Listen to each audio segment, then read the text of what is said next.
Hello বন্ধুরা, welcome to my channel ভেবে বলো।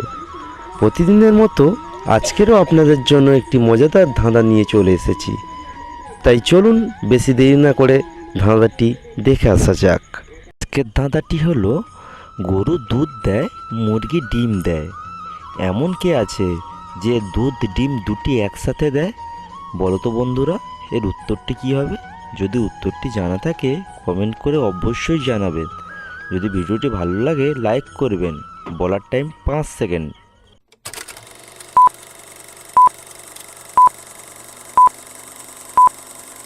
আপনাদের বলার টাইম শেষ হলো। এর সঠিক উত্তরটি হবে দোকানদার। এরকম ভিডিও পেতে ভেবে বলো চ্যানেলটি সাবস্ক্রাইব করুন এবং আমাদের পাশে থাকুন। ধন্যবাদ।